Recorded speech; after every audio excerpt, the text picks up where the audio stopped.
Ladies and gentlemen, would you please rise for the playing of the Sibling Rivalry Baseball Podcast. And here's your host, Jana, and her big brother, Jeff. Well, here we go again, second half of the baseball season. We just had the All-Star game and all that stuff last week. And everybody's back at it. First weekend of play to start the second half. Some craziness ensued. And this week we're going to talk a little bit about the weekend craziness. We're going to talk about the draft, which we didn't talk about, that started last week. And then, of course, the big thing that before we meet again will have happened is the trade deadline. So let's get to it.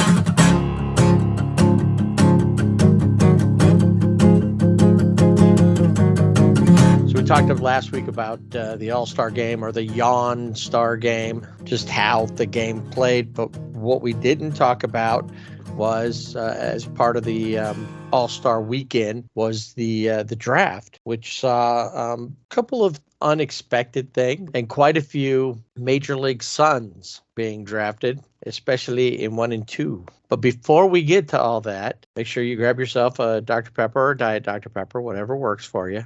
Because even though they don't sponsor us, we want them to sponsor us. Unofficial. And while you're listening and you're online, go to fanatics.com and buy yourself some gear. In fact, maybe pick your favorite player you want to see traded to your team and have them make a jersey for you. So let's say you want to see Luis Castillo as a Dodger or Juan Soto as a Dodger. You can go in and go to the Dodger section, and you can customize a jersey. Do all those things. And then next week, also one more great thing. Next week, we will be announcing the winners of our T-shirt giveaway and the grand prize of one of our T-shirts, but even better, the Game Day Chic $40 gift card.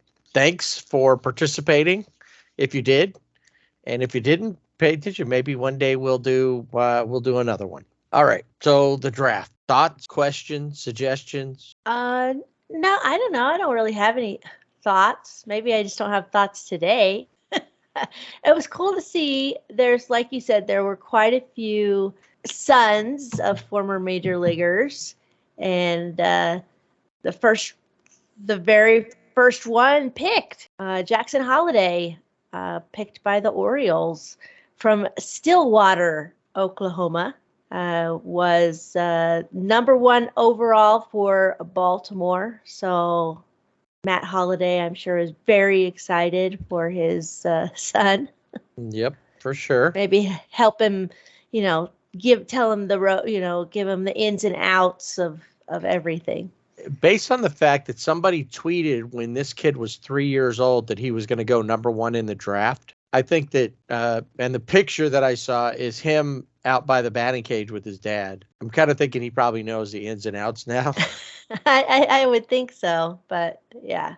Well, and the crazy thing in this year's draft is that 4 sons of major leaguers were all drafted in the first round. Yeah, that's right. Even crazier is for the first time ever, 1 and 2 were both ex-MLB players' sons, with Jackson Holliday and then Andrew Jones's son, picked up by the Diamondbacks. He's an outfielder like his dad. And then Justin Crawford, Carl Crawford's son, and then Lou Collier's son, Cam Collier.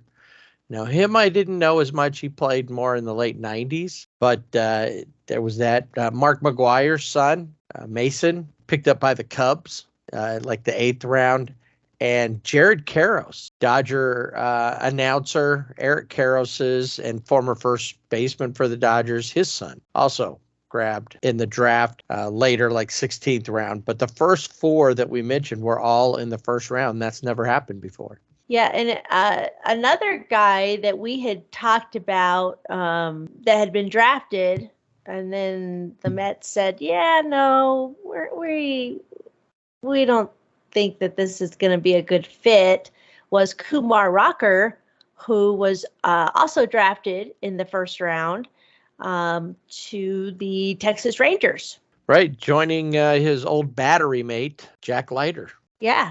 So, yeah, that'll be cool to see. There was a cool. A lot of people were tweeting out um, two little boys that were running to each other. That were, Kumar and Jack hugging it out because they were back together. Now, one thing I did notice a lot is we talk a lot about college baseball, and there were quite a few, obviously, college players that were drafted, and now those college programs are like, we're going to have to reevaluate our our teams, our positions, things like that. I think Vanderbilt was one that comes to mind because they had quite a few players that were drafted. So it does kind of put a dent in their plans for the future when they have guys that are leaving, or some of the draftees are right out of high school. So if they had, already committed to a school, then that also puts you got to do something different. They got to do a different plan, like plan B. Plan A is you come pitch for us. Plan B, we don't know what we're going to do. Right. They have to stop and now they got to kind of hold their breath a little bit. Is this guy going to go to the pros, or is he coming to school? I don't know how long they have to wait for that. I'm sure that the pros are, pushing them, let's get you in. If there's a bonus slot, money that they can, that they'll pay. I know that the Angels signed 19 of their draft picks, and this time they only took 10 pitchers instead of 20. The Angels picked up a shortstop with their first pick, Zach Neto out of Campbell University, the first Campbell University draft pick ever, baseball draft pick ever. And then they did take a pitcher number 2, the fireballer out of Tennessee, Ben Joyce, who says, I want to throw the fastest pitch in the major leagues ever. He's already throwing 105. I think he could get there, provided he makes it to the major leagues. That's the part that's the unknown part. Yeah.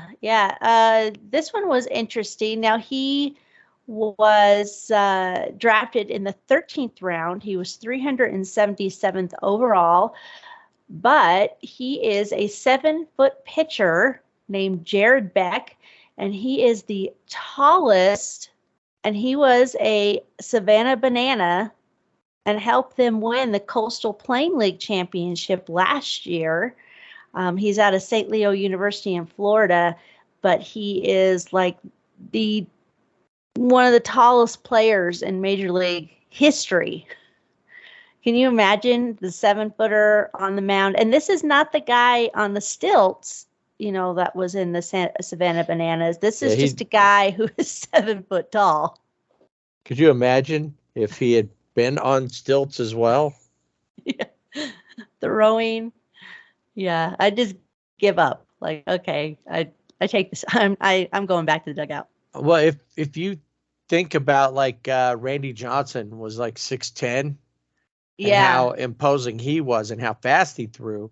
If this guy's anything like that, and I once sat behind the plate at Angel Stadium, and Randy Johnson was pitching, and I'd always heard the players say it's like he's handing the catcher the ball. That's got to be similar with this guy. Yeah, definitely. Could you imagine him in the outfield though?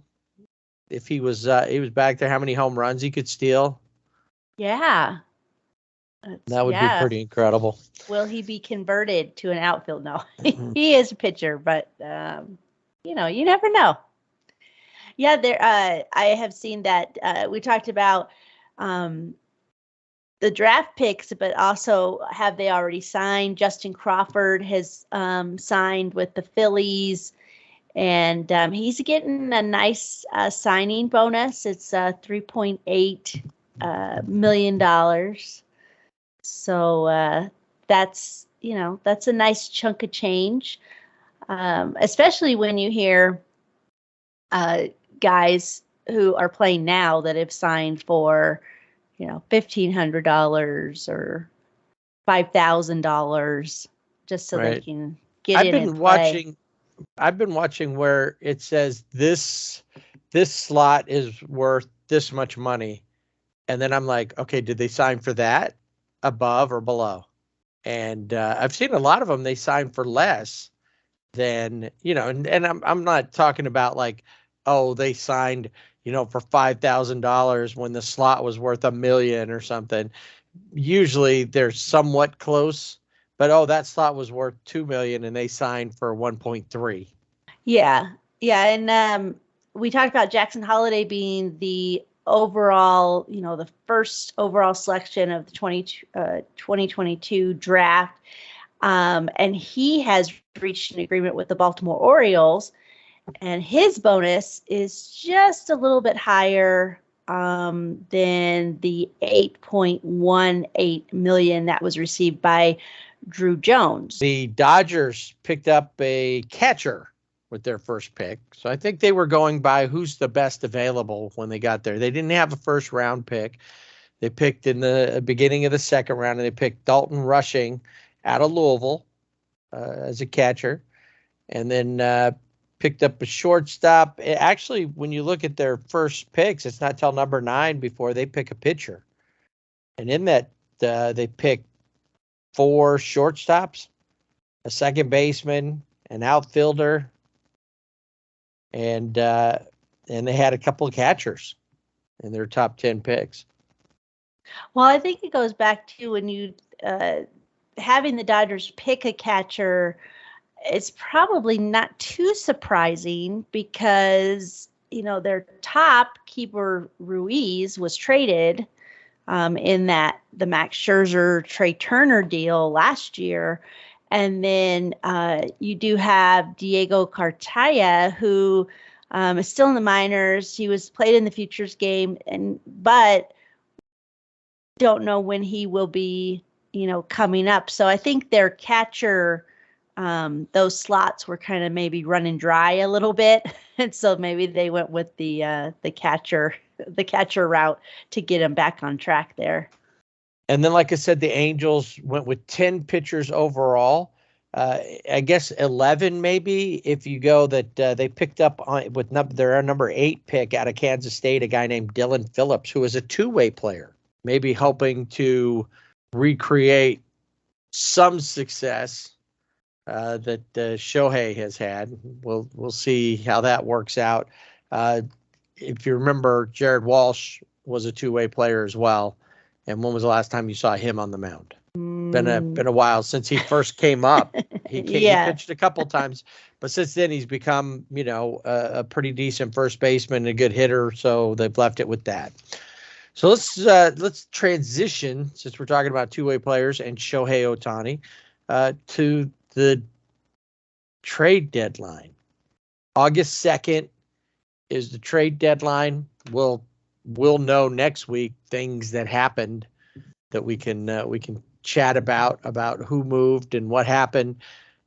But the big names right now, Juan Soto, of course, who's a basically, if you trade for him now, you're going to give up a lot, and that's why the Nationals are doing it now, is because they want to get maximum value for him. There are some rumors that they might try to get whoever takes him to take Patrick Corbin, who's been a disappointment as a pitcher since they signed him. Overall, he's had injury issues and just not pitched very well. But that would water down the return that they would get. And the Nationals have said they want like 4 or 5 young, the controllable players that are under contract for quite a few years. And it could be a mix of top minor leaguers and major leaguers, preferably. That's what they're looking. But they want about 5 players that can come in and have an impact right now. Which reasonable. Well, yeah, it makes sense, especially for a team that's rebuilding. With the Nationals, the team I've heard probably the most, obviously there were Dodger fans at the All-Star game that were chanting. Juan Soto was playing center field, and they were yelling at him, future Dodger. There's a lot of buzz there, but the Padres are one of the teams that keeps coming up in where would Juan Soto fit? And the Padres, they need an outfielder and they need more offense. I don't think they do as a Dodger fan, but they, Right. When you it's look at their something team, that they there's do need for the Padres, and he would be right in there. When I look at the Dodgers, I'm like, we have Mookie Betts. You got Cody Bellinger. Now I know Cody, has his not doing as well as the plate, but is probably one of the, better defensive outfielders.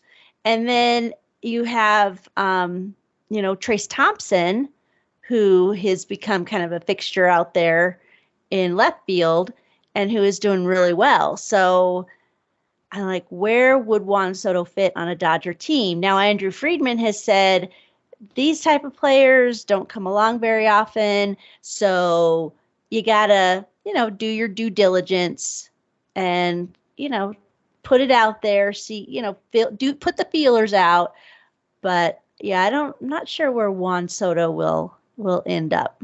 okay, And but he's being very tight-lipped about right. everything. Well, and he might not go anywhere. He It's still true. he's not a free agent till after 2024. So if you got him, great. But you'd still have to sign him. And are you capable of signing him? Right. The Dodgers, I think Andrew Friedman's right. Is that something that we could live with, what we'd have to give up to get him? Yeah. And so Trace Thompson's having a great season, but Trace Thompson could fall off at any point. That's why he's been so many places, why the Dodgers didn't keep him the first time. Right. The other thing is that we've seen, if Chris Taylor was healthy, maybe Trace Thompson never gets signed or picked up by the Dodgers because we had Chris Taylor. The one thing with Juan Soto is he's 23 years old. So you get him now, and if you can sign him for long term, Trace Thompson's older. Right. He's eventually going to cycle out. Mookie Betts eventually going to cycle out. Cody's younger. He could still be around, but you're moving somebody into the slot that, will help you long term. And would he make a difference this year? Depends. I mean, he could. Do the Dodgers, what do they have to give up to get him? That's the bigger question. And, the Padres have stuff to give. And like you said, they need it. There's a couple other teams that we're talking, but it seems like normally the Dodgers are almost always in almost like a bargaining chip. Well, the Dodgers are willing to do this then. And the Dodgers and the Nationals have done business before on a big trade. Yep. The question for the Dodgers are in a weird spot coming up now because they've got a handful of pitchers that are all scheduled to come off of the IL here within the next couple of weeks. Haney is supposed to be back here soon. Dustin May is throwing and is throwing up around 100. Blake Trinan is supposed to be getting in and going. So the question is, do they go after like Luis Castillo or some other, top pitcher? And Castillo right now seems to be the guy still. Yeah. Yeah, he seems to be the one. But if the Dodgers don't go in on that, how do you look at what's coming? If they'd have got everybody back, or if everybody was falling off now, it's easy to say, okay, we're gonna go out and we're gonna pursue this. They may still, because I feel like they could still use a pitcher like Luis Castillo or someone up in that higher echelon. And my reasoning for that is, I think we may be seeing some issues with Tony Gonsolin throwing more innings than he's ever thrown before. And the wear and tear, he's been excellent, but now we're seeing some shakiness.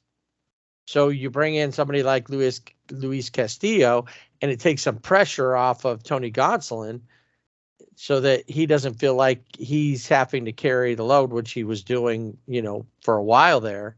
where it was Gonsolin, Anderson, wins, and then who knows? But Julio's working his way back. We don't have Walker Bueller, anytime soon. So by replacing that spot in there with a top line pitcher, then that really helps. Now, once again, what do you give up for either of those guys? Mostly they're going to want young players for the most part, high end minor leaguers. The question now is too, what are the other teams? Who else is going to be traded? We know some of those, but like for the Angels, who would they trade if they were going to trade for somebody? What would they get? Noah Syndergaard is probably one name that people are talking about that they could potentially, trade off. And a couple of teams seem to be interested. But what do you get in return for Noah Syndergaard? You're not going to get high-end minor leaguers. It's not like Noah Syndergaard is pitching like Shohei or, a Cy Young potential candidate. And that brings me to Shohei. Because everybody's like, oh, are they going to trade him? Okay, well, if you trade Shohei, you're not trading one player, you're trading two. What do you get back for Shohei? Yeah, I can't see that the return for a player like Shohei Ohtani would be that great. I mean, I don't know what you would get in return, but you're giving away, like you said, two players and a player that has been the catalyst of so many of their wins coming off of, when he's on the mound and then of course at the plate. So I don't know. It's an interesting question because I know at trade deadline, I think that everybody asks, hey, is this guy available, just to see. There might be the phone call like, yeah, they'll probably say no, but we're going to ask anyway. And I think that is kind of what's going on with Shohei Ohtani. I mean, he's a free agent after next season, but I don't know. Would the Angels just do like some of these, some of the teams and say, okay, we're just going to rebuild. We're rebuilding. But what are they rebuilding if they're giving away? Well, do they just give away Shohei and then they, but then they get these younger players, then they're kind of just back to where they are now. They've said that they're not going to rebuild. They're trying to retool a little bit, but they're not going to rebuild. Yeah. And now, because we know that Artie is so conscious of his image and I read somewhere, I think it was Ken Rosenthal wrote that he likes shiny objects, So that's why he went after certain. Now, Albert Pujols, yes, we had seen some decline, but you never know where he was going to be. He was at Hall of Fame status at the point that we got him. So you thought maybe. Josh Hamilton, not a good signing, but was still a big signing. Anthony Rendon, another one. Maybe he should have been good, but he hasn't been. So now, that falls against. But he was a consolation prize for Garrett Cole. Right. Yeah. And he's going to go and make that splash. Like, hey, I got lots of money and I can buy big name players too, because that was like the minute that they didn't get Garrett Cole, he was like, hey, tell me about Anthony Rendon. Let's get this guy. He wants something to make a splash. So it's, the bright and shiny. He doesn't want to be the guy who okays, and Perry Manassian doesn't want to be the guy that traded Shohei Ohtani. I think that Artie would rather be outbid for his services next year after the season, at the off season 2023, 2024, and just say, well, he took more money from someplace else. Well, what could I do about it? Yeah. Shohei wants just throw up my hands like, yeah, I tried. Shohei wants to win, but Mike Trout wants to win too. He said he wanted to win, and they must have promised him they'd build around him. And it doesn't look like that's happening. And he's kind of locked in where he's at. Well, and he has he has a very solid no trade clause in his contract, and yeah, so I know that people ask about him. They, like I said, you're just going to ask because why not? Why wouldn't you just say, hey, what would you, if this, the scenario type things, like if you were to trade Mike Trout, what would you want in return, kind of thing. But we know Mike Trout's not going anywhere. So. Not unless Mike Trout says he wants to go somewhere. Right, So exactly. And that's what would have to happen. I think that, some of those hypotheticals like that are just so that they can create some stories, somebody to write some a what if, gee whiz kind of column. Because really, a lot of the trades we're going to see are going to be kind of like the Pirates and the Mets trade. Daniel Vogelbach. Yeah. Who I guess is had a decent weekend as a Met. Amazed people with his speed on the base pass. I was just going to say he was pretty speedy. Yeah, you'll see those type of trades. I think that the names that we will, that might be the bigger names, Andrew Benintendi, that will be an interesting one because I think the Yankees were pretty much all in on him. But then the whole vaccination, and he can't go to Canada because he's not vaccinated, that puts a dent in their plan because they need him when they go and play Toronto, or they would want him to go. Obviously, Luis Castillo, his name has been, batted around like lots of different landing spots. Of course, we hear the Dodgers, always the Dodgers, or like you said, are always in. I've heard St. Louis might be an option. Brandon Drury, also of the Reds, he will probably be on the trading block. We talked about Shohei Ohtani. I think that one is kind of a fun one to talk about because, like you said, what would you get in return? So for, baseball writers, baseball analysts, just people who just talk about baseball like us, who would they get for a Shohei? And what would that do for the Angels fandom?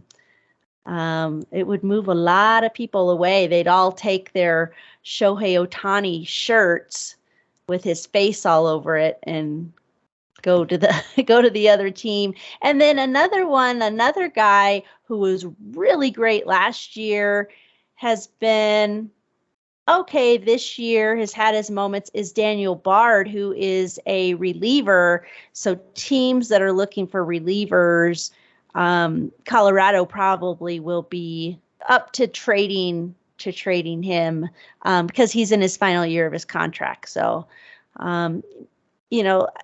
like you said, it's probably going to be the Pirates Mets trade that we saw.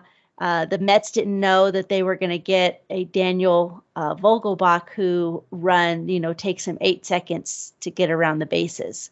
So, right. So, yeah, I think that number one, we can put the Ohtani trade rumors to bed. There's no reason to trade him. If they traded him, they wouldn't get enough in return that's going to make a difference for the ball club. And it would just be thrown in the, at that point, maybe you do rebuild and you just, take a couple of pieces. Could they still make the playoffs? Yes. But they're not going to do that by trading Ohtani. Trout's, hits, the IL we talked about last week.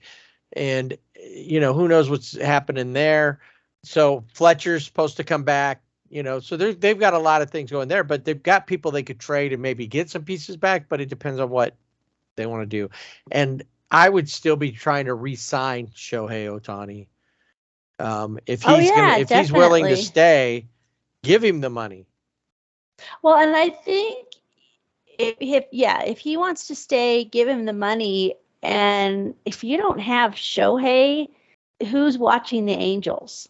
I mean, I know that sounds bad, but it's really who's, other than, Me. who you got Mike Trout, but he's on the IL, at least right now. And But even then, yeah, I you're mean, to a point where you've got Ohtani carries the team in two places.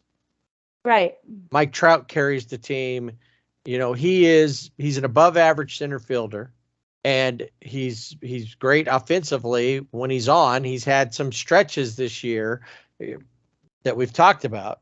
So I don't know. The trades though, I could see, if the Angels maybe trading away Thor just because he's on the 1-year contract. If you can get something for him, then great. And maybe you allow him to go to a contender somewhere. Other than that, the only other guy that I see that might be people might be biting on a little bit would be Patrick Sandoval. Yeah, I could see that too, because he's been decent this year. I think it'll be interesting to see. Obviously, Juan Soto is the name that is at the top right now after the extension was rejected by Soto, and the Nationals have been very open about, yep, we're gonna shop him around. So, and of course, that's what he's asked about at every ballpark that he, when they're on the road, and of course, probably at home too. So, yeah, I mean, Well, and he doesn't. won't He has no control over it. he They can has not ask yet. him, but Yeah. he doesn't. Wherever he ends Well, up, if they trade him, they don't have to trade him. They're they talking don't like, have to. oh, he turned it down. He's still got 2 years. Right. And they could come back with something else, another reworking of an offer within those 2 years. I think, yeah, maybe it's just talk by the Nationals. Like, yeah, we're going to shop them around to see, because maybe they do offer him another extension, if they don't trade him, and then they're going to, will it be higher? Would it be lower? I don't know. It could just be a whole, the cat and mouse game going on. But I do know one thing.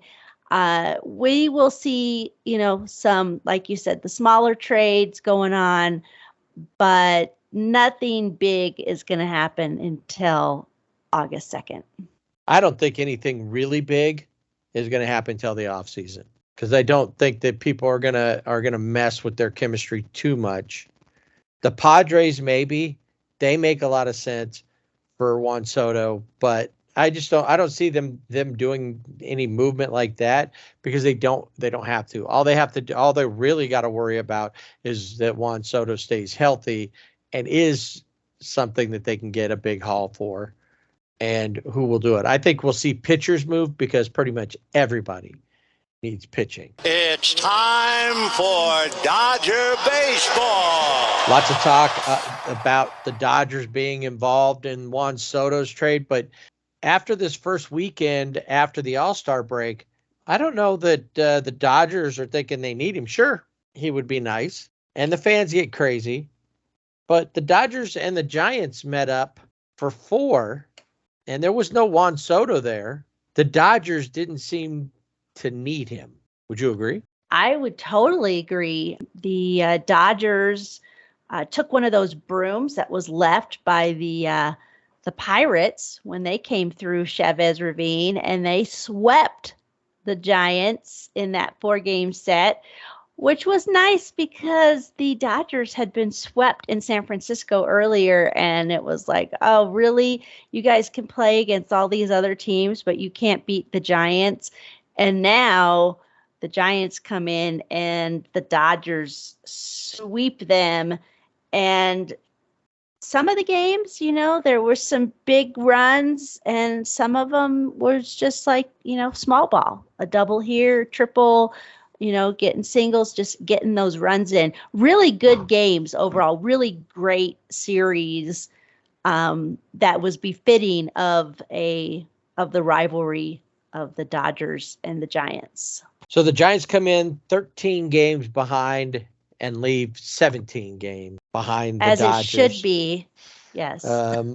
First game, the Dodgers walk away with a 9-6 win. Kind of a strange game, but one of those that would be a rivalry game. The Dodgers jump out to a 5-0 lead before relinquishing that to a 6-5 deficit. Mitch White on the hill to start that. He looked good. 5 innings pitched, didn't give up any runs, only struck out 1.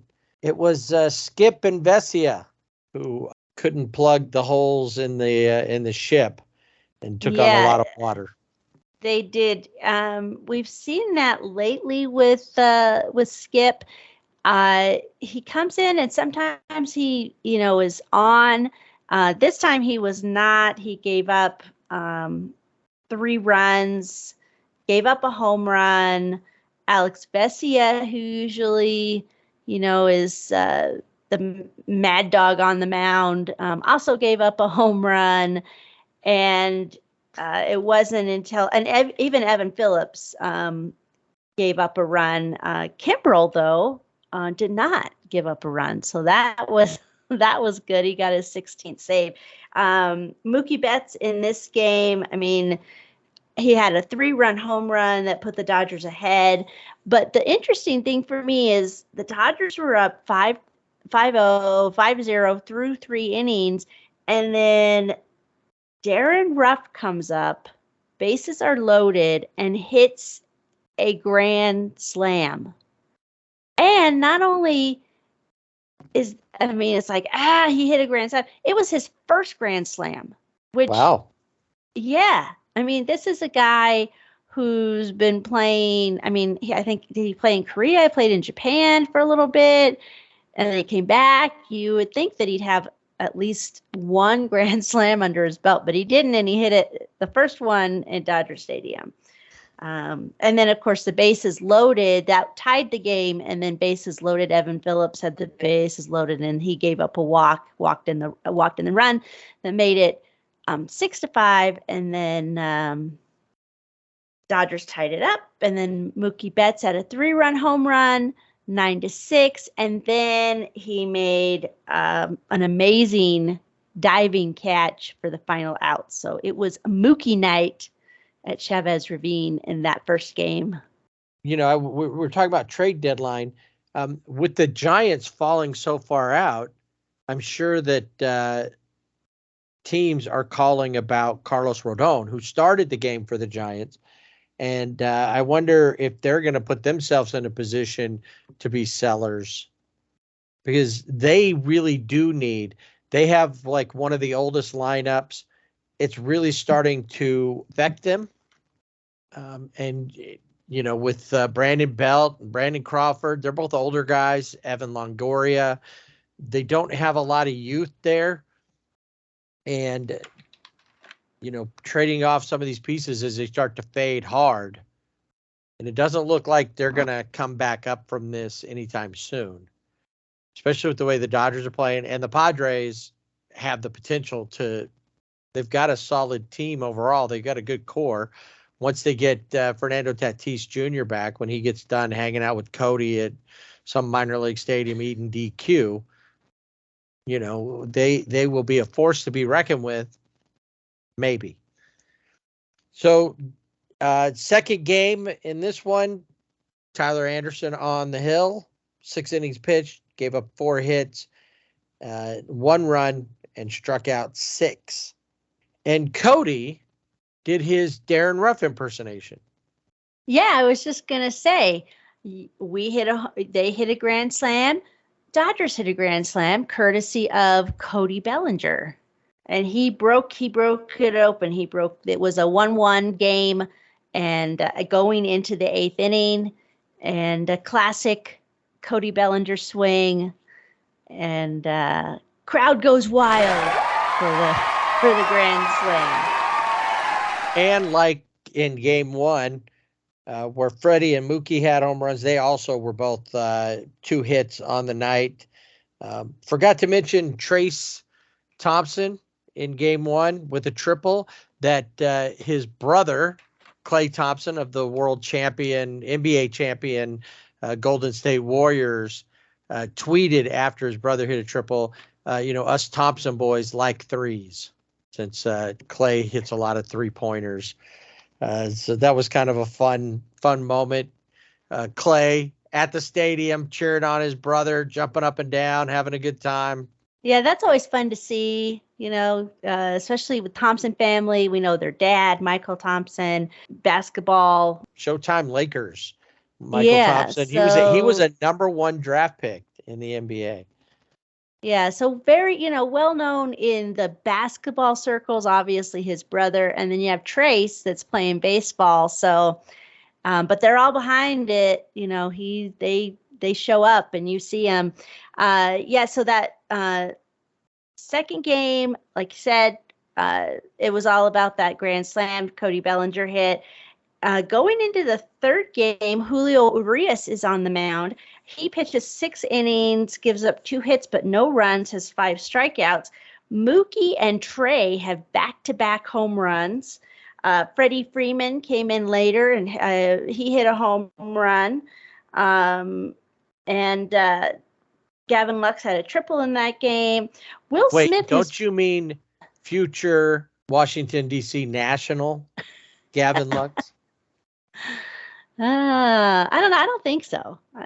No, I think that he would be somebody that if you were going to go trade for Soto and you were going to meet their price, Gavin Lux meets that as a younger player who's on the rise, who could help. Definitely. Yeah. Who could help, fill the gap that loss of Juan Soto's offense. True. Yeah. Yeah. So, just a good night for the Dodgers. They end up winning 4-2. And then that brings us to 1 strikeout short of a jumbo jack. There have been no jumbo jacks during this series. Nope. Will that change in game 4? I think it might. Clayton Kershaw's on the mound and doesn't look quite the all-star that he is. Only goes 4 1/3, gives up 5 hits and 4 runs, has 6 strikeouts, does give up a home run. And then the bullpen comes in, and we've seen in the past where they've had some issues, especially with, like Skip coming in.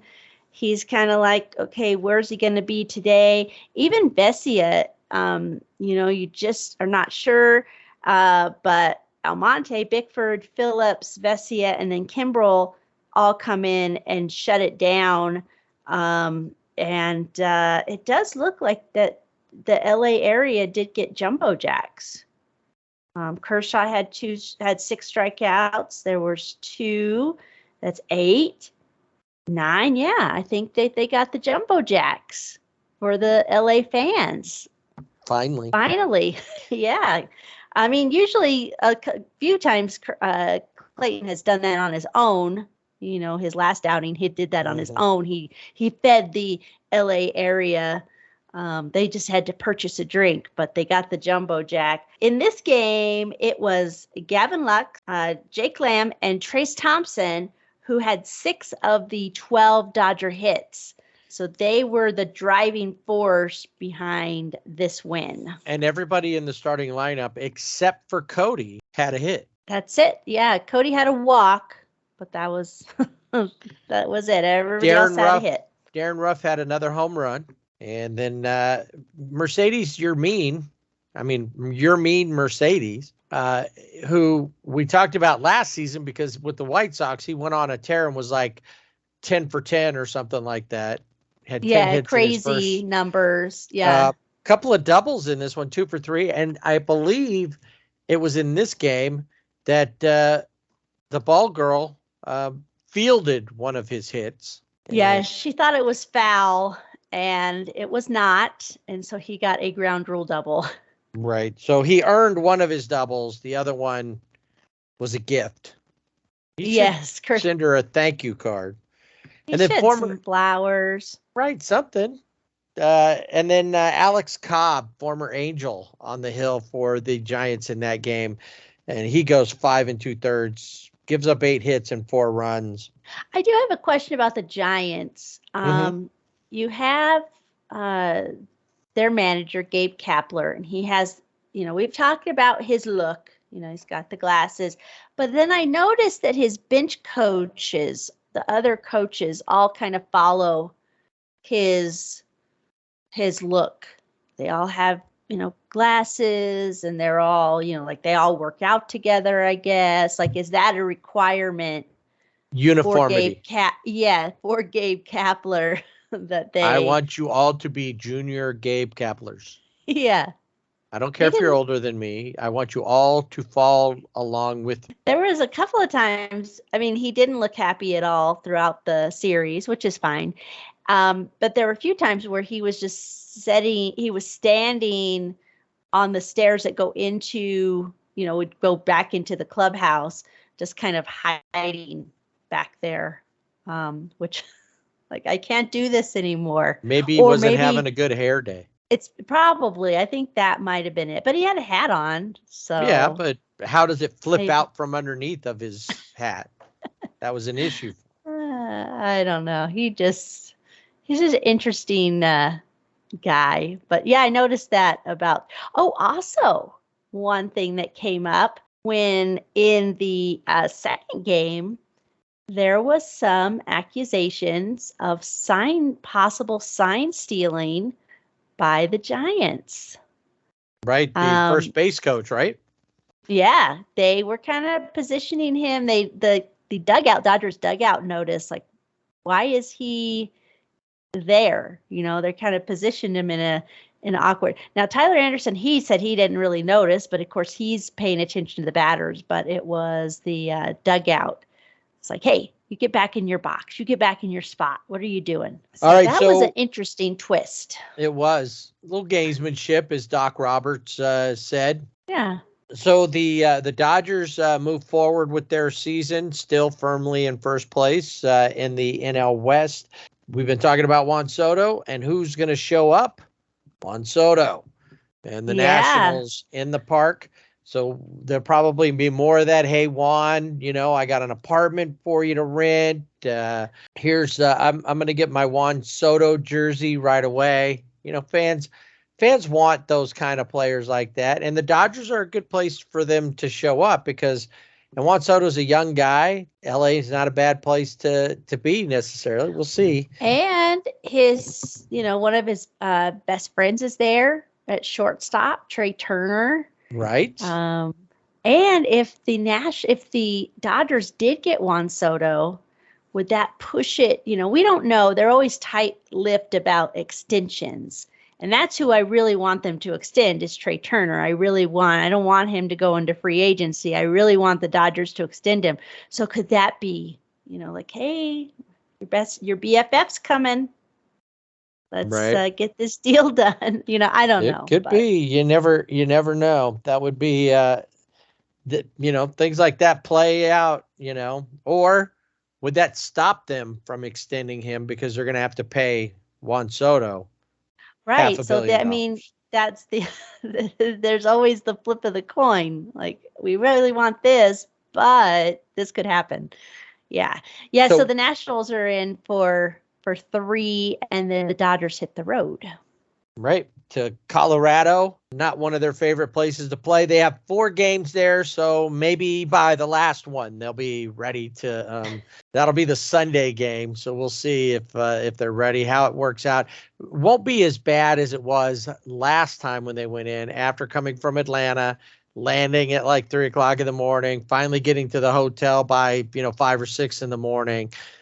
It might work out better, but they've got the Rockies for 4. So I'm taking this week off from Players of the Week. We only had 4 games. The Angels only had 3. Do you have a player of the weekend? Yes, I do, and his name is Trace Thompson. I went with Trace. He was 5 for 13. He had 2 doubles. He had a triple.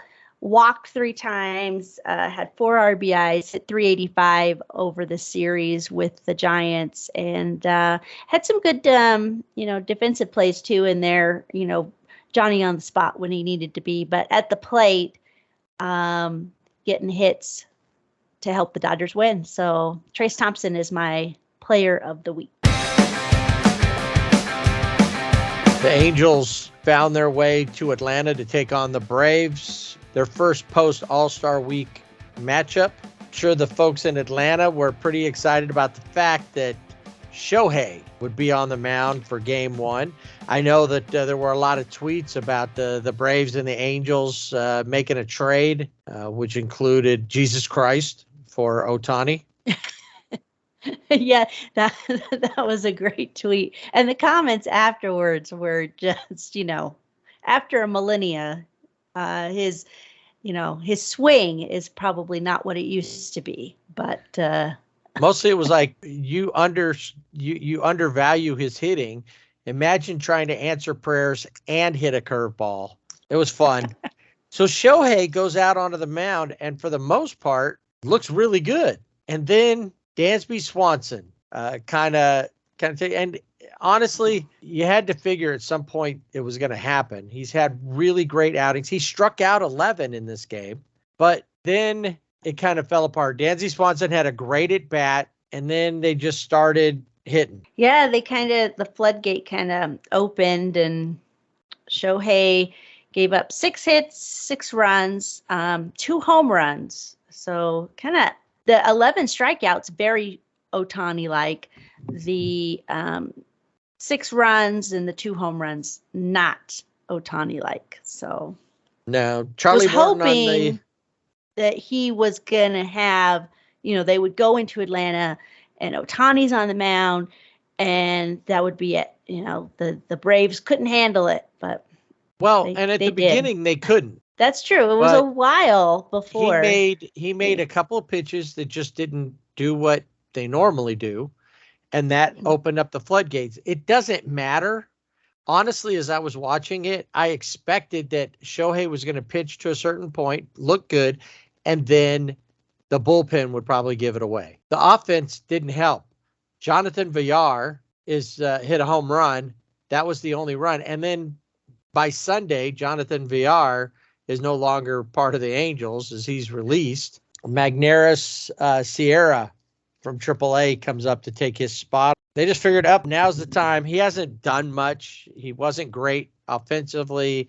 He was worse defensively, which is what they were hoping he could bring something to. Here's what I was thinking about is that you could tell the differences between organizations and where they're at. The Angels have gone out to find different players to try to plug a hole here or there and hope that they can get something out of it. And most of those guys, like Jonathan Villar, have been released not long after. They play a short amount of time and then they're released. The Dodgers went out and picked up Trace Thompson, and he has contributed greatly to the overall success of the team. That just shows you it's not even about that Perry Manassian's picking the wrong guys. He's picking guys that he can get, but that the Dodgers are just picking better. And being a better organization at this point, a winning organization, who wants to go to the Angels? I'm almost like, I just got released by the Red. Why do I want to go to the Angels? Not like I'm, I want to play with Ohtani and Trout maybe, but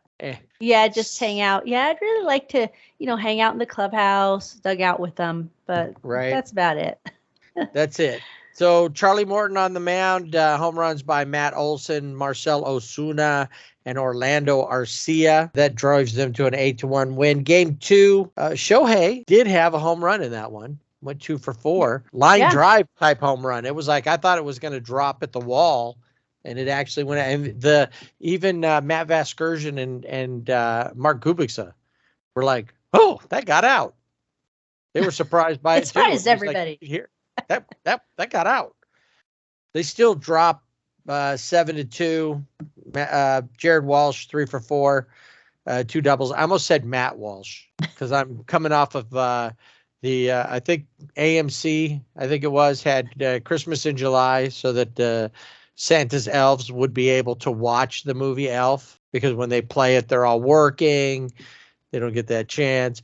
And Matt Walsh, the actor, has a role in the movie Elf. And so I was thinking we like to throw round names, especially that start with M. Matt, yes. Michael. Yeah. Let's try to see if we can get a Morty in there. Morty. Well, Morty Renhefo. He got a double, and but Kyle Wright was too much for the Angels in the 7-2 loss. 6 innings pitched, 7 hits, 2 runs, 8 strikeouts. Austin Riley with a home run went 3 for 4. Dansby Swanson, once again, 2 for 4. And he's not even like Dansby Swanson in game 1 wasn't even mentioned in like the big offense part. It was the walk that he worked. That was it. Patrick Sandoval, not a great outing. 3 innings pitched, 8 hits, 5 runs in that loss. Now, things kind of turn around in the finale on Sunday for the Angels, where they have a 5-run first inning thanks to Taylor Ward, who was 3 for 5 with a home run. Max Stassi, 3 for 4 with 3 RBIs. Joe Adell, 2 for 4. And Max Stassi, a home run away from a cycle. And then Morty Renhefo, 2 for 4. So, and Reed Detmers, he had that no-hitter, then he kind of fell apart. Now he's kind of coming back up, and he's been pretty consistent the last 3 outings. 5 innings pitched, only gave up 3 hits, no runs. Ronald Acuna Jr., really the only offense happening for the Braves. Ian Anderson only went 3 innings, gave up 8 hits and 7 runs, and a 9-1 shellacking of the Braves by the Angels. The first time the Angels had a lead of at least 4 runs in the first 3 innings of a game since May 14th. Right. That would happen versus Oakland. And then they had a season high 6 hits in the first inning. They scored 5 runs in the first for the first time since June 5th in Philadelphia. It's the first time the Angels had a lead in 46 innings, and it's the first road win over a team with a winning record since April 20th when they played Houston in Houston. Wow. Yeah. Yeah, it's been a while for them, and it probably seems a lot longer to the team. Now, we talked about trades, and we talked about Noah Syndergaard, and we talked about Shohei. I think they should trade Phil Nevin. Not liking him as a manager. He just doesn't hack it for me. Well, I was just going to bring him up as well, in that Joe Adell, they moved him to right field. They said, we think Joe Adell feels more comfortable in right field. Yet Joe Adell had, I don't know if he was given errors for them, but he misplayed quite a few balls in right field, took one off the chest. Is he an outfielder? Because I wonder. I don't know. But he plays better in left field. Yeah. But they had swapped and so Phil Nevin says, well, I thought he's more comfortable over in right field. So he put him over there, and then they end up moving him back to left field. And Taylor Ward, who they'd moved to left field, is more comfortable in right field. And it doesn't seem like he really has a clear picture of what's going on. I get like early on that Joe Madden moved some people around to kind of get a feel for who could play where and what. And we had all the stuff going on at shortstop and second base, who's going to play where. Then Fletcher goes out. What's that going to do? Joe Adell has proven that he is a defensive liability. His bat at the major league level has been okay, but not great. He and Brandon Marsh came up together. We're supposed to be ruling the world right now, taking some of the pressure off of Mike Trout and Shohei Ohtani, really, to carry the team. And while Brandon Marsh is a great outfielder, he's not been a great hitter overall. He's had his moments. Joe Adell's had his moments, but neither one of them are great. And if you were looking to maybe, get like Juan Soto even, just to apply him here, you have no trade pieces. It's not like you could say, we'll give you Joe Adell and Brandon Marsh and then some of our minor leaguers or whatever, because those guys don't match up. No. And I don't know if anybody who, I don't know. I'm wondering, is Joe Adell in the right sport? You got me. And maybe, I don't think it's really a thing But maybe you could say, well, maybe a change of scenery would help him out. Different coaching. Maybe. Well, definitely away from Phil Nevin. I think I think though, that would throughout work. his time, especially in the majors, even with Joe Madden, I think he's been misused. And I think that they brought him up and left him up by necessity. Yeah, But definitely. I think that I don't think he was ready to come up when he did. Brandon Marsh seemed like he was. But I think that Joe Adele, there's just something that you got to, and I'm not even blaming him anymore. I don't think he has the fire and desire to be what they thought he was going to be or what he should be. But I don't think that it's entirely his fault. So. Yeah, I mean, if you're being moved around and really the thing is like you said, they brought him up out of necessity. They kept him up. He has gone back down this season, gone back to Salt Lake, and then he comes back up again because of injuries and things like that. But yeah, the more I see him play, I'm just like, is this, and he was like the top, one of the top guys, like a prospect wise, and he has gone absolutely, yeah, and he's gone nowhere. And it's, so you start to wonder, at first it's like, oh, he's horrible. What is this? What is going on? And sometimes you have to chalk that up to, okay, being in the majors. But he had a cockiness to him, a, nonchalant, whatever he was, doing. But then you watch him and you're like, do you know how to play the outfield? He'll get a good swing on the bat, or, he has made some good, you saw him make a good defensive play in the Freeway Series, but it's very few and far between. So is it him or is it coaching? Maybe for Joe Adele, it's just getting the right coaching, which is why I was disappointed to see that the Angels never hired Adam Eaton, who had played for them, as a coach, because he was helping out the younger guys. And I think the deal was in the works, and I don't know what happened with it, but I think, somebody like that could be, a catalyst for these younger players. Yeah, it seems like the Angels coaching staff and development system is lacking something somewhere. And I just feel like that they need, I mean, if ever there's a need for an overhaul or a rebuild in that organization, it needs to start at the top, a new ownership group, and then new coaches, new scouts, whatever, because there's something missing in there that they had for a short time in the early 2000s. They won the World Series. I think there were a lot of factors that all came together at just the right time for them. Being healthy is one of them, and that's something that they haven't been for a while. We look at it, Mike Trout's could come back off, should have been able to come back off of the injured list this week, and isn't likely to come off for a little while after his 10 days.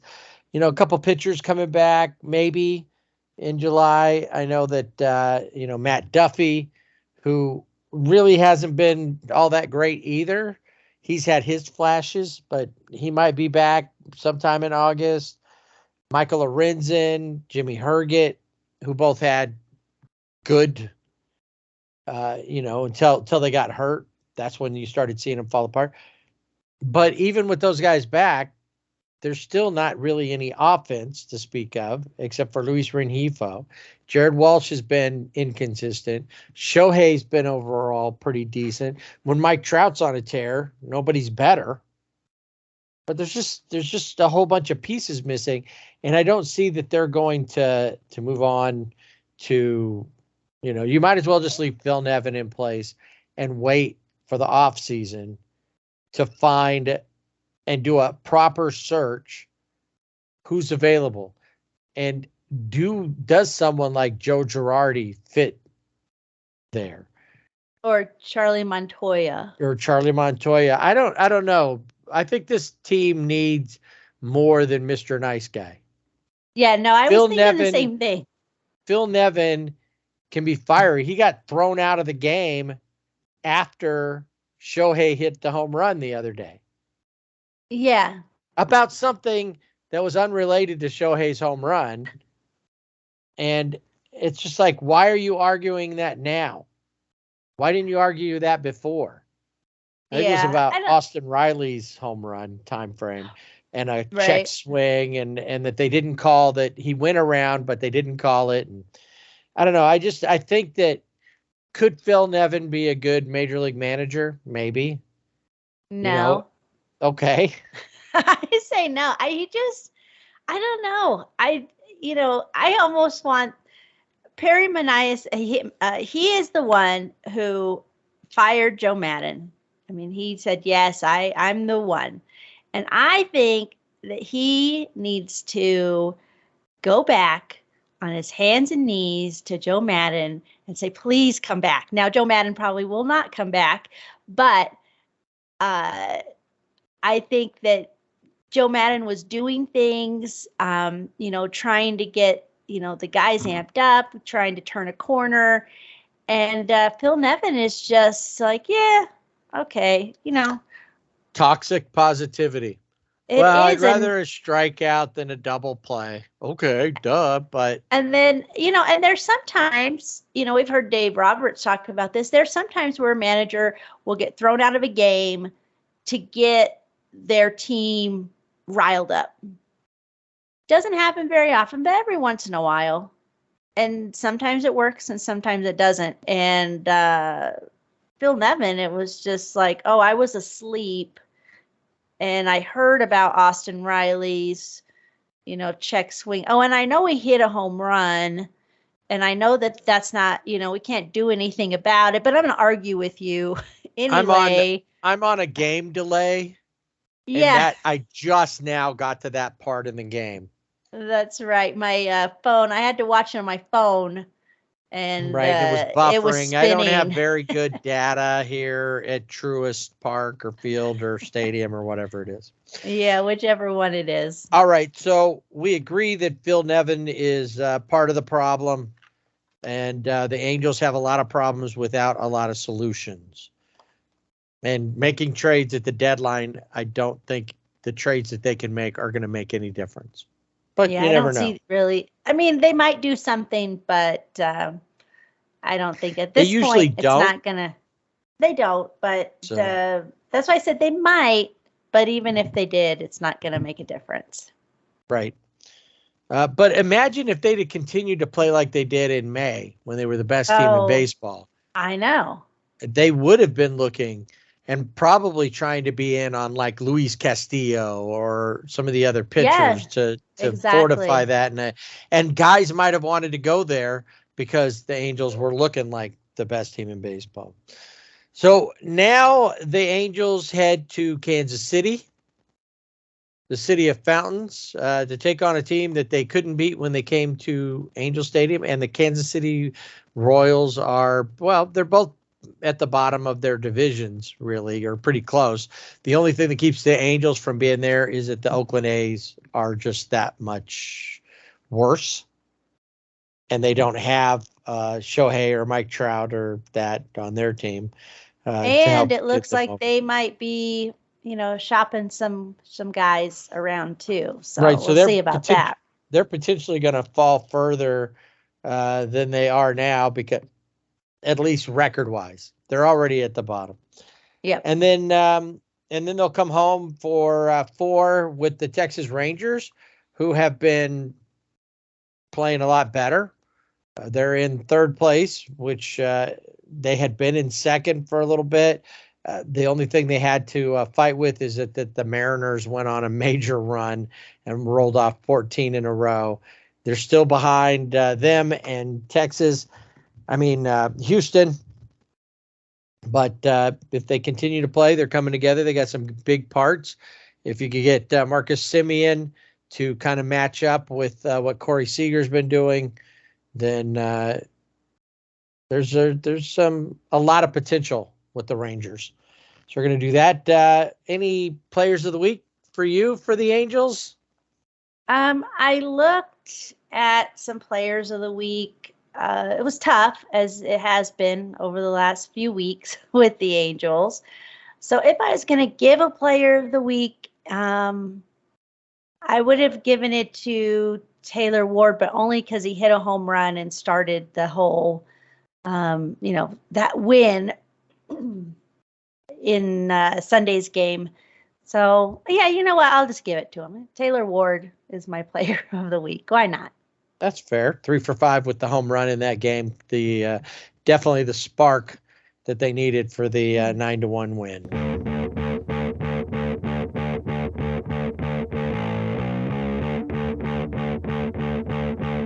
All right, let's hop in the dugout cart and take a ride around baseball.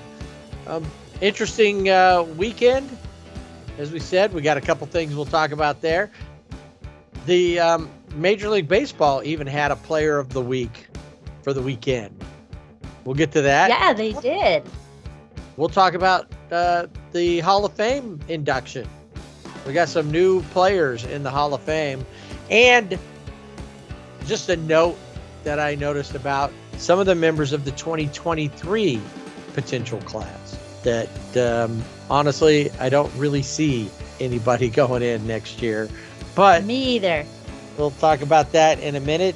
How about the players of the week then? Let's go with the AM. All right. So players of the week, American League Player of the Week, Mr. Aaron Judge, who batted .474. He was 9 for 19 with a 1.776 OPS in his 5 games last week. Had 4 homers.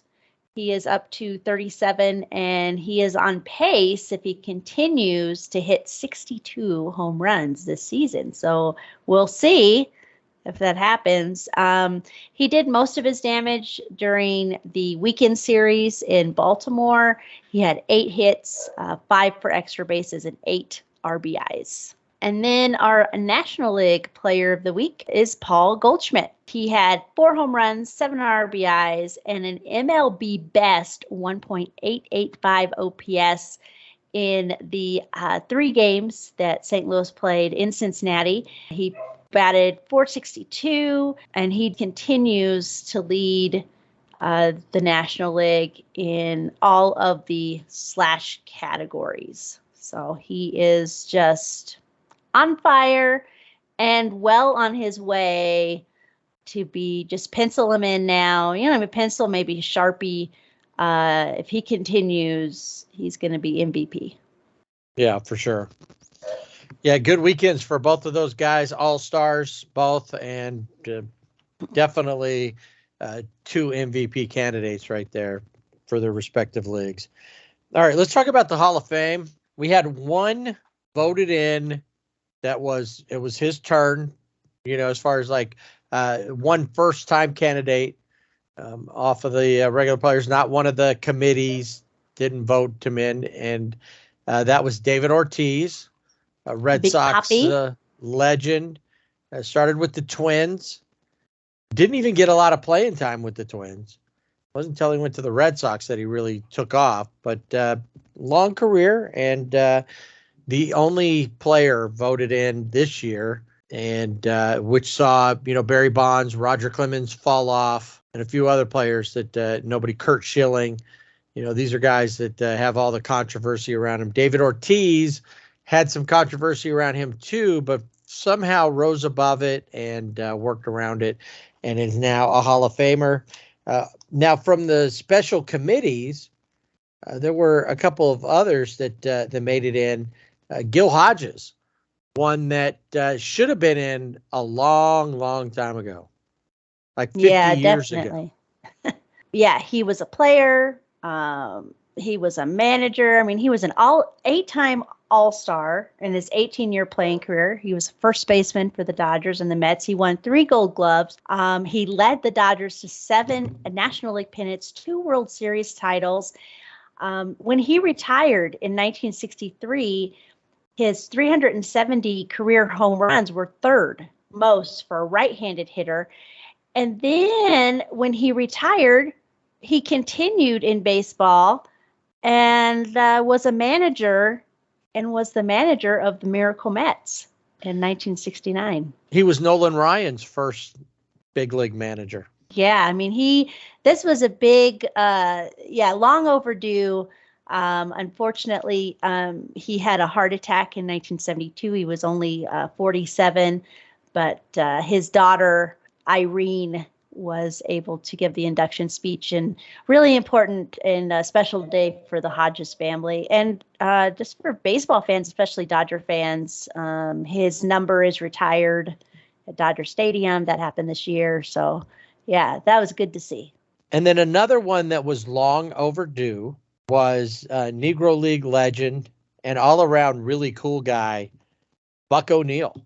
And if you've ever seen the Baseball by Ken Burns, they talked to Buck O'Neil quite a few times in there, talking to him about the game and stuff. A lot of great insights, and an ambassador for the game, not just the Negro Leagues, but baseball in general. And I know that they were celebrating there in Kansas City because he was a member of the Monarchs when he finally was inducted. It was about time. I think Bob Kendricks, the president of the Negro League Museum, Baseball Museum, was tweeted it was time for Buck to be in the Hall of Fame. So he's there, and he joins from one of the Uber Veterans Committees or however it is that they do. I don't remember exactly how they are. Minnie Minoso, who played till he was I think he was 90, and he was still getting hit. Yeah, she's still trying to play. He debuted in 1947 in the Negro Leagues, and then in the American Leagues in 1949, and then 1980 he was activated at the age of 54, and he was a pinch hitter for 2 games at the age of 54. So I mean, remember really seeing him, and I probably have a baseball card from him somewhere, but I remember that he was playing and coming up, and they were talking about the age and being the oldest for that. And he was a 13-time All-Star, and he was for Latin players. I mean, Jackie Robinson as a whole broke that color barrier, but Minnie Minoso was that role for Latin players. Just a really neat guy, his career, and but really cool that he's 54 up there, pinch hitting in 1980. But he passed away in 2015, and his widow gave the speech on his behalf. But you think about Field of Dreams and those guys up there, Buck O'Neil and Minnie Minoso, Tommy Lasorda's managing. Who's on the mound, all that kind of stuff. It's kind of cool to think about. It's like, rock and roll heaven when you got baseball heaven. who's playing of all the greats that are up there now? You got a whole league going on up there. Yeah. Are you shaking in your boots when Ted Williams comes to the plate? Joe DiMaggio, Lou Gehrig. Yep. Another one that was honored was Jim Catt. He is... we know him as a pitcher. He was part of the 1982 World Series champion Cardinals. He really is known, though, as a senator / twin, and that's who he went in as, under in the Hall of Fame. His hat will be, 625 career games. He started, he's 17th all time. 4,530 and a third innings is 25th. He's also a broadcaster, fun to listen to. Went to his first major league game, Red Sox Tigers, in 1946. He was a Philly as well. Finally, Rod Carew's roommate in Minnesota with the Twins, Tony Oliva, joins the Hall of Fame class as well. Yeah, he immigrated from Cuba, and he signed with the Twins in 1961. He was the first Cuban to win Rookie of the Year honors in 1964. He went on to win 3 batting titles and lead the American League in hits 5 times. And he was an 8-time All-Star. And one of the cool things that happened before the ceremony was the Twins and Senator Amy Klobuchar, who is the senator from one of the senators from Minnesota, had arranged for his younger brother, who lives in Cuba, to get a visa so he could be there in Cooperstown with his brother. Oh, nice. That's cool. Yeah, and they hadn't seen each other since in the U.S. since 2009. So, wow. So cool Right that they did that. And then the last one of another great that was inducted, and he was inducted into the Hall of Fame by Dave Winfield. Cooperstown is the birthplace of baseball, but Bud Fowler, who was born John W. Jackson, is actually the first Hall of Fame inductee who hails from Cooperstown. He is believed to have been the first Black player to integrate white professional leagues, debuting in the International Association in 1878. He bounced from team to team until the color barrier became more explicit and relegated him to all Black teams. But he was a visionary, and he had imagined the idea of the Negro Leagues long before they were actually formed. He passed away. Bud Fowler passed away in 1913, but he was a true pioneer in baseball. Absolutely. It's cool that some of these guys who should have been in years and years ago, obviously he passed away before there was even a Hall of Fame. It's not like, a missed honor that should have happened while he was alive, but very cool. So next class that's eligible, the 2023 class, pretty much the only one that seems to have some a chance of the new guys is Carlos Beltran. Yeah, and I'm not even sure about him. Well, yeah, that was my thought too, mainly because he was a member of the Asterix, the infamous 2017 Asterix, and he, from everything that has been reported, played a key role in that. Now, he may dispute that and how that all went down, but I would think that that would be something that would stop me from voting for him. Right. All right, and then 4 former Angels are now eligible: John Lackey, Mike Napoli, Francisco Rodriguez, and Jared Weaver. And of course, 2 of those guys were rookies, came to prominence with the 2002 Angels championship team, John Lackey and Francisco Rodriguez, K-Rod.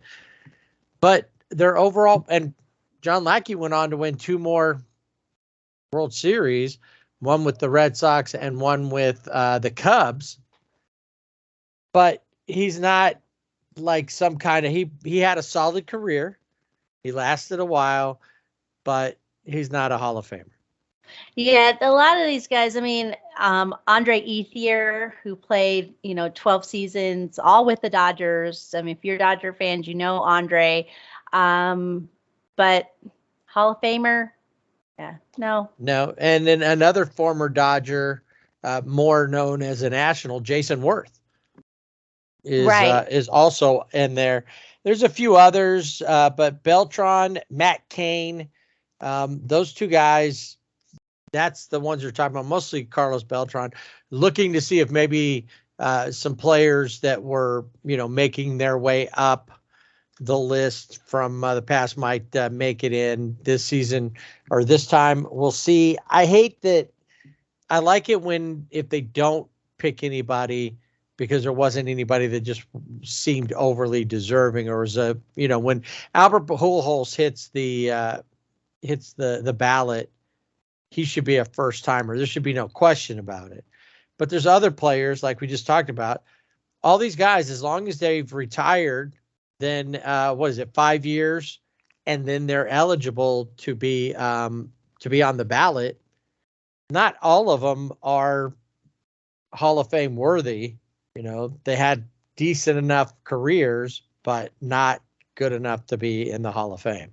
Yeah, I don't see, if you look beyond, I don't think that there's really anybody until maybe 2025 guys that are eligible that, and I'm thinking of Ichiro Suzuki as a possibility, or CC Sabathia, those, guys like that. But that's the only two. And then you kind of have to go, you look a little further, you never know. But next year, I don't see it happening. What we will watch for, though, is these veteran committees, because this season, normally the veteran committees are every couple of years or 5 years or whatever. The most recent veteran committee level that would consider Barry Bonds, Curt Schilling, Roger Clemens, they meet this year. So they could have another shot this year. And if they don't get in then they'll have to wait, however, 2 to 5 years for their next opportunity. Question is, though, will the members of those veteran committees say, they deserve to be in based on their numbers and all that stuff? And they may look at the game, because a lot of times it's players are a big part of those committees. And they may, their perspective is different than we have as the fans. Right. All right. So before we get to a crazy weekend, well, just a crazy day in Boston, it looks like if you live in Missouri or you play on a team in Missouri, there's a fair chance you're not going to get to go to Canada. 2 All-Stars, Nolan Arenado and Paul Goldschmidt, will not be going to Toronto to take on the Blue Jays because neither are vaccinated. It will cost them both like $200,000-$300,000, I think, per game. Or maybe that's for the series. But based on what they make, neither one will get paid for that series. So the Cardinals are going to save some money. So imagine how much money the Royals saved by 10 players not going. Yeah. They put it back in their rainy day fund. That's right. And but they put it in the Cardinals are putting it in their Juan Soto fund. Right. I was going to say the Royals, hopefully they didn't put it in the fountain. They didn't make wishes and throw it in the fountains around. 300,000 coins in a fountain. All right. And then I don't even really know that song. I mostly remember it from Planes, Trains, and Automobiles when they're singing songs on the bus. Yeah. You got overrode by the Flintstones. That is, newsworthy that another two. I did notice something. We were talking about Benintendi. The Yankees only have 3 games left in Toronto. They still could go try to get him, maybe. They could. But what if in the playoffs? Right. That's what I was going to say is I think looking ahead, if they're, in the playoffs, that would not work. Now that I said that, I remember another part of the Goldschmidt Arenado thing is that Goldschmidt said, I've talked to a lot of doctors. It's all about my health and those things that I'm not getting it. I feel that the vaccination is too risky. Arenado said, yeah, kind of the same thing. But he said, I'll get it if it means a chance at going to the World Series, because what if we had to play in Toronto? It's like, okay. I mean, I guess it's important for that, but it's not important otherwise. And I get that, but it just made me think about it. It's like, oh, I'll get it if that's the case. Goldschmidt didn't say anything about that, but Arenado said, I'll get it because I playing in the World Series is worth whatever that risk is that they didn't want to take now. Right. Yeah. So I guess we could see. And just missing 3 games in Toronto in the middle of the season isn't a big deal compared to missing games during the World Series, especially when you're, one of the bigger players on your team. Exactly. All right. So we'll go to the AL East. The Yankees played the Asterix in a doubleheader before they headed to Baltimore right at the end of the All-Star break, and lost both of them. They didn't look like the best team in baseball. I don't know. The Asterix have the Yankees number. There is something they do, like voodoo on them, or they got the voodoo dolls in the dugout. I don't know. Well, but they're pretty close to New Orleans, so they went down there and got some of that Yeah. voodoo magic stuff going on. I don't know, because when the Yankees play the Asterix, they do not look like the same team. You're like, wait a minute. You guys are number one, you're leading all these different categories, and yeah, there's something there. But I'm going with the dolls in the dugout. And then let's move up from New York to Boston, where the Blue Jays were in town. And Boston's like at 500 now. They had been in second place. They were playing well. And then over the last few weeks, or the last few games, I should say, they've given up like 90 some odd runs. And a third of those happened versus the Blue Jays in one game. The Blue Jays take out the Red Sox 28-5, 29 hits, 2 errors. The Red Sox did score 5 runs, so it's not a bad showing on 10 hits. They also had 2 errors. Ramil Tapia, former Colorado Rocky, with an inside the park home run. He went 3 for 7 in that game. I know, Lourdes and it wasn't Jr. went 6 for 7. crazy. And Rymel, it wasn't that he just a home run. It was a grand slam. Bases were loaded, and he thought, well, I popped out. That's it. It was probably a sacrifice fly at best. Right, but center fielder Jaron Duran just he didn't know where the ball went. I mean, if he's looking up, like, where did it go? It's lost. And didn't that happen not long ago with a Red Sox? Yeah. He got there and he's like, wait, and they're like, I don't know where it went. What is it that's going on in Boston that they keep losing these balls on what should have been a routine play? I know it was crazy. And the thing is with Tapia on the base pads there, he was like, okay, popped out, like you said, maybe sacrifice fly. And then the first base coach was like telling Tapia, you got to run. And then he just took off around the bases inside the park. I mean, home run is one thing. Inside the park, grand slam is crazy. Yeah, it's it was just nuts. And it was out of control. It was, and it was 23 to 4, 25 to 4 in the 5th inning. Yeah, I mean, the Boston fans were, they cheer, but they were mostly booing.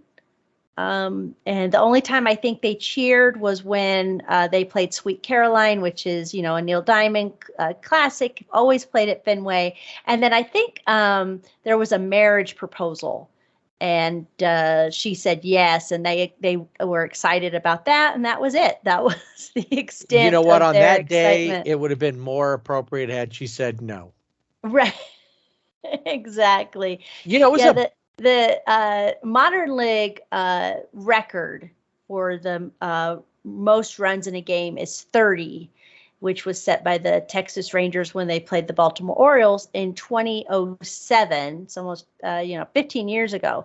Now the all-time mark is 36 for the Chicago Colts against the Louisville Cardinals in 1897. 1897. Exactly, because we don't break more current records. No. And I think that O'Doyle, Armbruster, whatever Tungsten arm O'Doyle. Yes, that's right. I got it all wrong. Added a surname in there. I think he was on the mound for that. Could have been, yeah. That game. Speaking of the Cubs, or Chicago, they beat the Phillies 15-2 that day. The Diamondbacks beat the Nationals 10-1. So there was a lot of runs scored on that same day. Every starter for the Blue Jays had at least 2 hits. They had 5 home runs total on the day. And you would have thought there'd been more. Oh, yeah. It would have But been once you have an crazy. in the park grand slam, I don't think you really need to hit any more home runs. No. You've kind of, that is the exclamation point on your victory. Let's take a quick look at the first half standings so we get an idea where everybody's there and who would be, not necessarily heading to playoffs, but who's at the top of each division. The Yankees are 13 games up in their division. The Twins lead the Central, 2 games over Cleveland, 3 games over the White Sox. So that's a pretty tight race there. Houston starts, they ended at the All-Star break 9 games over Seattle, but they had a really good series versus Seattle and have increased that lead by 3 or 4 games, I think. The Mets, 2.5 over the Braves and 8.5 over the Phillies. Milwaukee, this is one of the tightest ones, half game over St. Louis, 11 over Pittsburgh. And then the Dodgers are 10 games ahead of San Francisco. That's at the All-Star break. We do know that at that point, the Giants were 13 games, and they're now 17 because they got what? Yep. And I think at some point during that series, while they were getting beaten, or the Red Sox, some point during that 28-5 drubbing, were wishing that they could make their way onto the IL.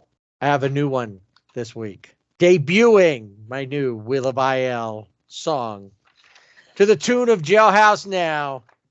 He's on the Wheel of IL now. He's on the Wheel of IL now. Could be 60 or 10 or maybe 15. Hamstring, shoulder, or maybe oblique. He's on the IL, Wheel of IL now. Very nice. I like it. All right. Well, let's see who is on the Wheel of IL now. Adam Duvall of the Braves has been on the wheel, and he is having season-ending wrist surgery. For the rest of the season, he will be spinning on the Wheel of IL. Luis Robert is on the IL with lightheadedness and blurred vision. I have that every day. I'm not on the IL. Well, they don't know what's causing it, and you said lightheadedness. Yes. I have empty-headedness. Different thing. They don't know what's causing it. Not sure. And the thing is it wasn't really bothering him. But then he said when he was out in the field, he really, he wasn't picking up the ball at the plate. It didn't really bother him too much. But they decided, having you out there with blurred vision and a light head, probably not a good idea. Reds catcher Tyler Stevenson is on the IL with a fractured clavicle. Justin Turner has had I guess side pain. They listed as abdominal pain. He's listed as day-to-day, but it looks like he will be making his way back. Jazz Chisholm Jr. has been transferred to the 60-day IL with a stress fracture in his back. Pirates Jake Mraznik is on the 10-day IL with now listen to this one, a right great toe sprain. A great toe. The great toe. So is that like his big toe? Is it? I don't know. Evan Longoria of the Giants has a grade 1 hamstring strain. And then we get to Tampa Bay, and Tampa Bay catcher Mike Zunino will have season-ending thoracic outlet syndrome surgery.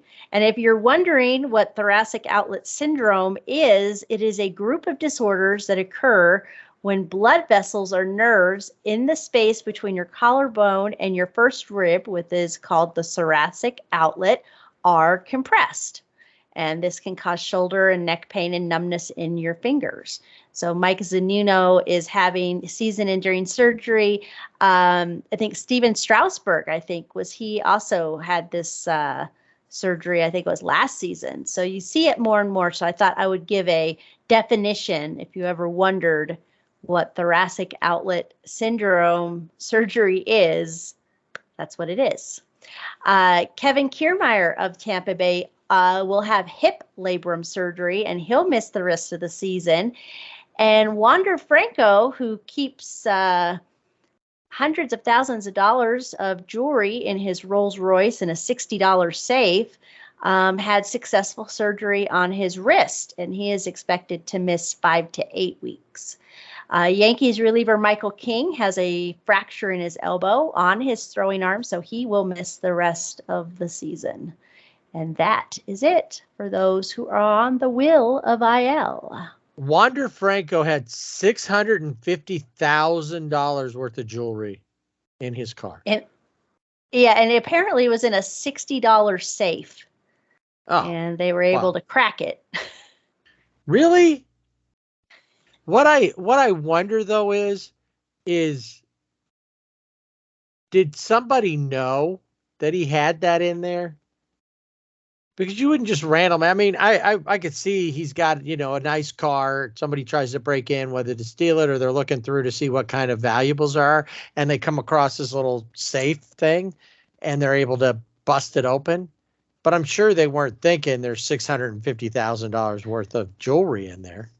No, I would think that, maybe it was somebody who knew, kind of had an idea. Did he take the Rolls Royce, to be detailed? And, so I don't know. I mean, I'm just thinking of, things I watch, hey, I know this great, shows where you watch and it's like, I know somebody and I was in their house and they got this, and right. we're going to get together. I don't know. It's kind of it's crazy, like the group of house painters or exterminators or something like that. And they know when they go into the house, they case it while they're there spraying for bugs and whatever, or painting a room or the outside. And they're like, they got this and this and this. Yeah. So it's $650,000 worth of jewelry. I think they recovered maybe $50,000 worth of the jewelry, maybe $100,000, but still, I guess he'll have some time on his hands recovering from wrist surgery, maybe to do his own investigation. I'm sure his insurance company, if he had it all insured, is very unhappy about this. Yeah. I don't know if I hope so or not. He's got enough money to go out and buy $650,000. No, I mean, I'm just thinking it not affect him. Right, but I was just thinking, I don't know, I'm just thinking of myself. I would hope I'd have that I much. think that the lesson he needs to learn is that don't leave $650,000 worth of anything in your car. Right. Exactly. I think he deserves. Now, what would have been better was if he was driving, not a Rolls Royce, but like a Kia, or a Mazda, and he had a safe in there. He had a with Toyota the- Tercel. That's right. Yeah, that would have been good for sure. Well, I want to. Something happened in Arizona with our friend. I don't say friend. Madison Bumgarner, and it made me think of that song, "Send in the Clowns." No. Oh, they're already here. Just the first stanza of that song. Isn't it rich? Aren't we a pair? Me here at last on the ground, you in midair. Send in the Me clowns. at last here on the mound. That's right. That's what I was thinking. Me at last on the ground. So on the mound would be Bumgarner, and Victor Robles would be his home run, would be in midair. And I guess he admired. Now we all know Mad Bum takes exception to anyone who hits a home run off of him. At this point, the Diamondbacks were up 7-0. So his home run really, didn't put a dent in the game in the 8th inning. But he admired it a little too long. And Mad Bum said, "You're a clown." He's a clown. So what does Robles do? He shows up for Sunday's game with an actual clown nose on, which I loved. I think that was great. That's a good way to go back at Bumgarner, because you kind of disarm him then. He's expecting people to be upset with him and want to battle it out. And and when you just show up and you throw on a clown nose, it's like, yeah, okay, I'll be a clown. Fine. Yeah. Be that way. Yeah, of course he's going to stop. Victor Robles doesn't have a lot of home runs. No. And so, it was like, wow. And I guess it's a pretty, for Chase Field, it was pretty impressive home run. And but as we know, Madison Bumgarner, he's the angry old man on the mound. Get off my lawn. And he did not like that. So I think from now on, if they were to, if Madison Bumgarner and Victor Robles were ever to meet again, then I think he goes up to bat. Robles goes up to bat with the clown nose on. That would be awesome. I'd love to see that. That would be cool.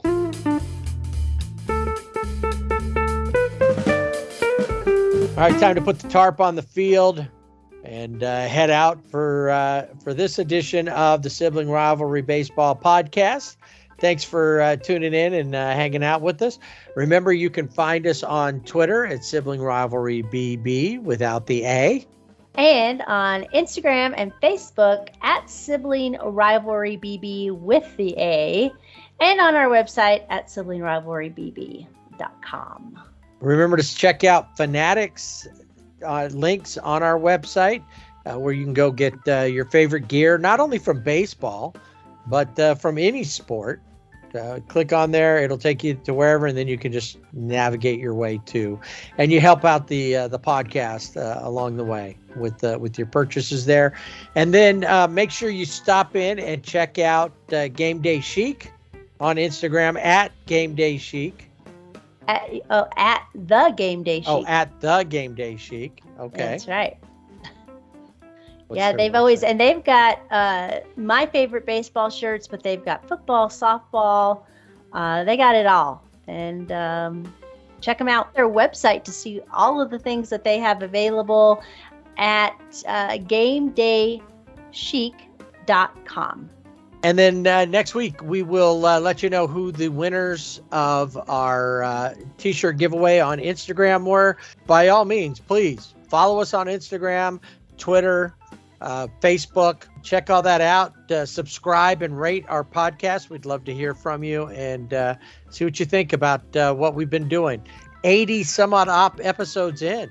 I was wondering if we were going to get 100 this season, but we won't. We'll make it to 98 if we don't have any weeks off. between now and the end of the season, we'll make it to about 98. So next season, we'll hit 100. But in the meantime, stay with us as we continue to grow and hopefully get better. And we do hope to start having a few more guests on the program as well. We look forward to talking to you next week. We'll have a full week under our belt with the Angels and the Dodgers. We'll see how that goes. What other craziness is going on? What happened at the trade deadline? We'll talk about all that next week right here on Sibling Rivalry Baseball Podcast. Thanks again for tuning in, and don't forget to swing away.